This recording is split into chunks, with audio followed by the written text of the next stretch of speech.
আলাইহিস সালাতু ওয়াস সালাম এবার তিনি নিজের মাতৃভূমিতে আসার জন্য ভাবনা চিন্তা করলেন। এবার মনের ভিতরে যেন আরো দ্বিধাদ্বন্দ্ব কাজ করতে লাগলো। ওরে আমার গ্রামের মানুষদেরকে আমি বলে এসেছিলাম, আমি তোমাদের কাছ থেকে চলে গেলাম, আমি তোমাদেরকে তাওহীদের দাওয়াত দিলাম, তোমাদেরকে নামাজের কথা বলেছি, তোমাদেরকে মুশরিক, তোমাদেরকে মূর্তি পূজা থেকে তোমাদেরকে দূরে থাকার কথা বলেছি, অতএব তোমরা মানলে না, আমি তোমাদেরকে রেখে চলে যাচ্ছি। তবে আমি চলে যাওয়ার 3 দিন পর তোমাদের উপরে আল্লাহর পক্ষ থেকে আযাব আসবে, ওই আযাবে তোমরা ধ্বংস হয়ে যাবে। আমি এই কথা বলে এসেছিলাম। এখন যদি আমার এলাকার মানুষের কাছে আল্লাহ পাকের পক্ষ থেকে কোনো কোনো আযাব, কোনো নিদর্শন যদি না আসে, তাহলে আমাকে তারা তো মিথ্যাবাদী বলবে, আমাকে তারা আরো যেন তুচ্ছ তাচ্ছিল্য মনে করবে। তবে আমি কেমন করে যাব? শেষ পর্যন্ত রাস্তা অতিক্রম করতে করতে যত গ্রামের কাছে, এলাকার কাছাকাছি এসে যাই, তত যেন আর মনের ভিতরে দ্বিধাদ্বন্দ্ব কাজ করে। শেষ পর্যন্ত খবরের মাধ্যমে জানাজানি হলো, হে ইউনূস, তুমি যেভাবে বলেছিলে ঘটনা তাই হয়েছিল। অতএব তোমার কথার পরে তারা যখন ভেবে নিল আসমান যেন অন্ধকার হয়ে গেছে, মেঘ যেন নিচের দিকে নেমে আসছে, মনে হচ্ছে যেন মেঘ এসে গোটা জমিনকে অন্ধকার করে গোটা পৃথিবীর তদানীন্তন সময়ের মানুষগুলিকে মেরে শেষ করে দিবে। এই পূর্বাভাস যখন আমরা দেখেছিলাম, তোমার এলাকার মানুষ যখন দেখেছিল, তখন তোমার এলাকার মানুষজন বাড়ি ঘর ছেড়ে দিয়ে মাঠে ময়দানে নেমে এসেছিল। আর এই অবস্থায় তারা সবাই যেন মাঠে ময়দানে এসে সবাই আল্লাহর কাছে তওবা করেছিল আর বলেছিল, আল্লাহ রে, হযরত ইউনূস আমাদের কাছে অনেক দিন ধরে অনেক কিছু বলেছিল, আমরা ইউনূসের কথাকে দাম দিইনি, মানিওনি, বরং তাকে আমরা অপমান করেছিলাম। মাবুদ, আমরা ভুল করেছিলাম, অন্যায় করেছিলাম, জুলুম করেছিলাম। আজকে আমরা তোমার কাছে ফিরে আসতে চাই। মাবুদ, তুমি আমাদেরকে ক্ষমা করে দাও, মাফ করে দাও। এতদিন আমরা মূর্তির পূজা করেছি, দেব দেবীর পূজা করেছি, আর আমরা মূর্তির পূজা করব না, দেব দেবীর পূজা করব না। এক আল্লাহ, তুমি, তোমারই গোলামি করব, তোমারই দাসত্ব করব, তোমারই ইবাদত করব। আল্লাহ গো, তুমি আমাদেরকে বাঁচার সুযোগ করে দাও। হযরত ইউনূস আলাইহিস সালাতু ওয়াস সালাম ঘটনা শোনার পরে এবার এলাকার মানুষের কাছে আসলেন।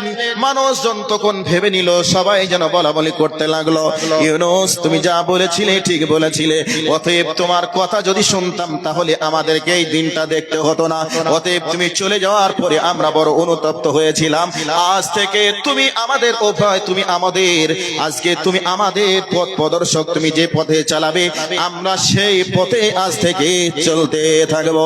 আমার ভাই, আমার বন্ধুরা, আজকে আলেম ওলামারা দিন রাত মানুষদেরকে দিনের পথে ডাকে, শিরিক থেকে বাঁচানোর জন্য বলে, বিদআত থেকে বাঁচানোর জন্য বলে। এবার যত মানুষদেরকে শিরিক থেকে বাঁচার জন্য বলে, বিদআত থেকে বাঁচানোর জন্য বলে, যে ইমাম, যে মাদ্রাসার শিক্ষক দিনের যত পরিষেবা দেওয়ার চেষ্টা করে, মানুষজন তাকে তত বেশি অপমান করে। এবং মানুষজন বলে, আপনারা নতুন নতুন হাদিস বার করেন, নতুন নতুন ফতোয়া দেন, এগুলি কোথায় পান? আপনার ফতোয়াকে মানা যাবে না, হয় আপনাকে মুখ বন্ধ করতে হবে, তা না হয় আমাদের মাদ্রাসা এবং মসজিদ ছেড়ে আপনাকে চলে যেতে হবে। এ কথা বর্তমান সময়ের মানুষ বলে কি বলে না? ভাই বলে কি বলে না? সারা বছরের বেটার নামাজের সঙ্গে কোনো সম্পর্ক নেই। এখন ইমাম সাহেব ফতোয়া দিয়েছে, ইমাম সাহেব হকের দাওয়াত দিয়েছে, এই অবস্থায় বেনামাজি পর্যন্ত উত্তপ্ত হয়ে বেনামাজি পর্যন্ত ইমামকে বলে, আপনার মতো ইমামের কোনো প্রয়োজন নেই, যেটা চলছে সেটাই চলবে, নতুন কিছু ফতোয়া দিয়ে সমাজে বিভ্রান্তি লাগাবেন না। অতএব প্রয়োজন হলে যেটা আছে সেটাই চলবে, প্রয়োজন হলে আপনার মতো ইমামকে বাদ দেব, তবু ঠিক আছে, বিভ্রান্তি লাগানোর কোনো চেষ্টা করবেন না। অথচ ওই মামুর বেটা দিন রাত সমাজের মানুষকে রাজনৈতিক দাবানলের ভিতরে ফেলিয়ে মানুষদেরকে দিন রাত অশান্তির মধ্যে ফেলাই, দিন রাত মানুষের উপরে টর্চার করে, দিন রাত মানুষের উপরে সে নির্যাতন চালায়। এরপরে আলেম ওলামারা কোরআন সুন্নাহ দাওয়াত দিলে আলেম ওলামাদের কণ্ঠকে দাবিয়ে রাখার জন্য এরকম ওপেন থ্রেড দেওয়া হয়। কথা বলুন, ঠিক বললাম না ভুল বললাম? এটা চলছে। মানুষ আলেম ওলামাদেরকে তুচ্ছ তাচ্ছিল্য মনে করে, অথচ আলেম ওলামা আপনাদেরকে দিন রাত দাওয়াত দিয়ে শিরক থেকে বাঁচিয়ে তৌহিদের দিকে নিয়ে আসতে চাই, বিদআত থেকে বাঁচিয়ে সুন্নাতের দিকে নিয়ে আসতে চায়, বেনামাজি থেকে বাঁচিয়ে নামাজি বানাতে চায়, অথচ আপনারা তাকে সূত্র মনে করে আলেম ওলামাদের উপরে টর্চার শুরু করে দেন।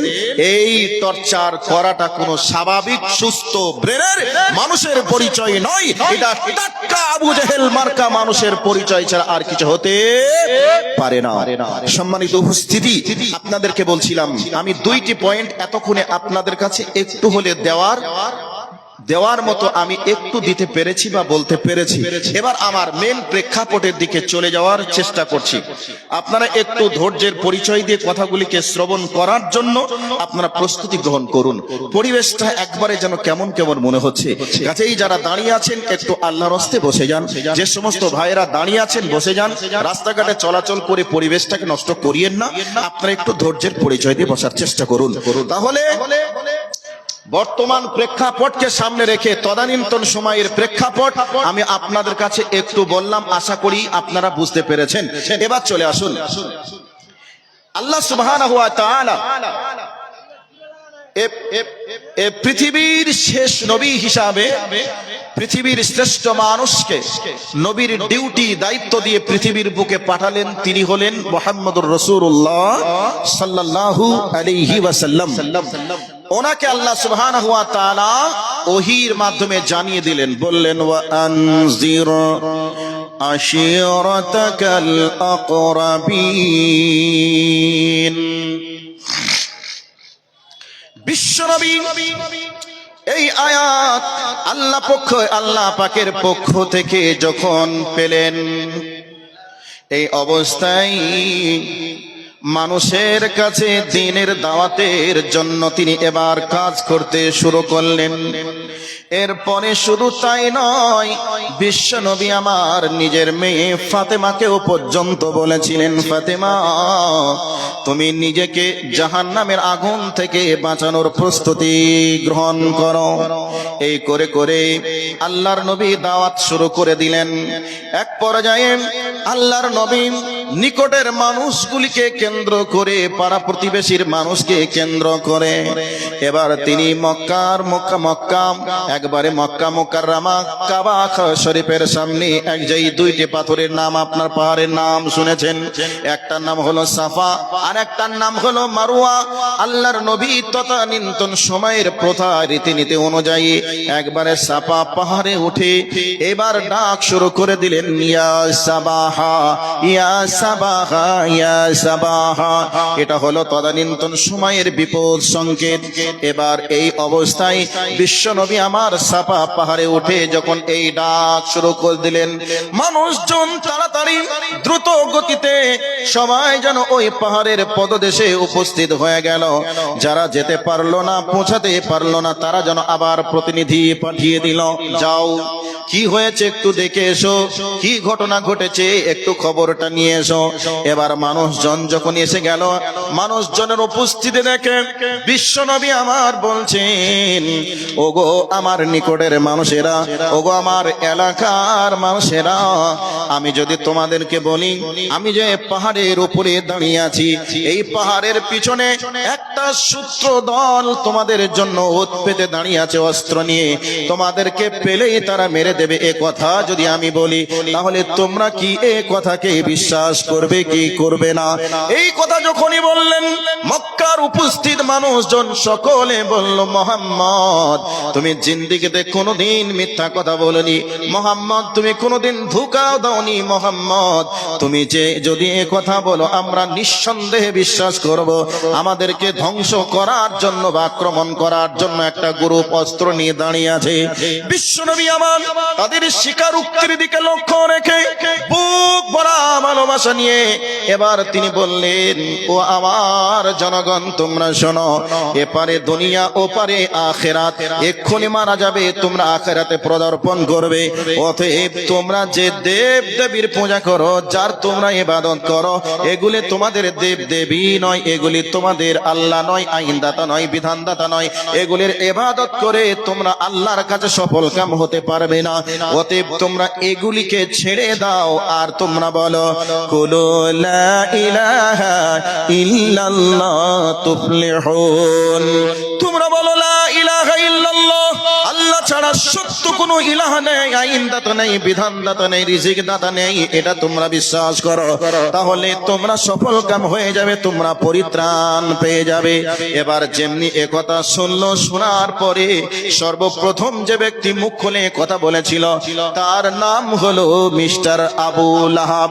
আবু লাহাব বলেছিল, ও বেটা মোহাম্মদ, তুমি কি আমাদেরকে এই কথা বলার জন্য তুমি আমাদেরকে এখানে উপস্থিত করেছ? তুমি কি জানো এর পরিণাম কি হবে? তুমি কি জানো এখানে শুধু তোমার বাপ চাচা নেই, তোমার বংশের মানুষই নেই, এখানে অনেক মানুষ আছে, অনেক ধর্মের মানুষ আছে, অনেক বংশের মানুষ আছে। অতএব সকলে তোমাকে কেউ বাপ চাচা ভাতিজা বলে তোমাকে রেহাই দেবে না। অতএব তোমার হাড় হাড্ডি পর্যন্ত পিস পিস করে দেবে, আলাদা করে দিবে।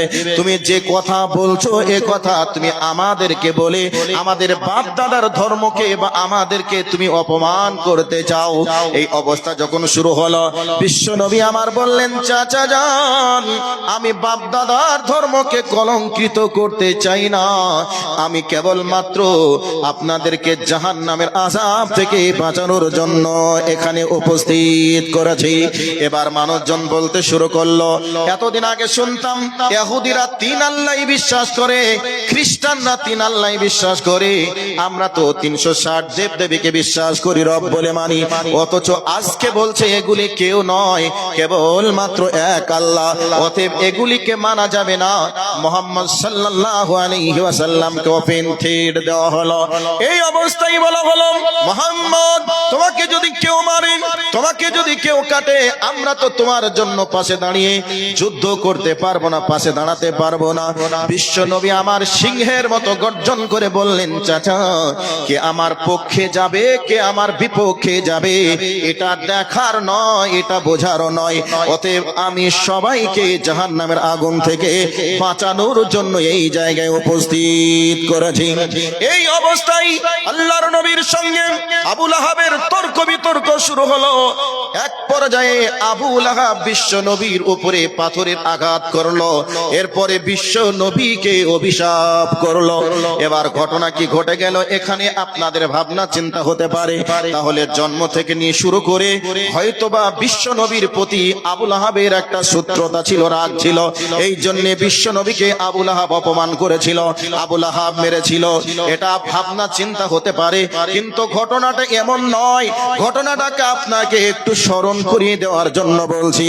আল্লাহর নবী যখন জন্মগ্রহণ করেছিলেন তখন দুনিয়ার বুক থেকে পিতা আব্দুল্লাহ আগেই বিদায় নিয়েছিলেন।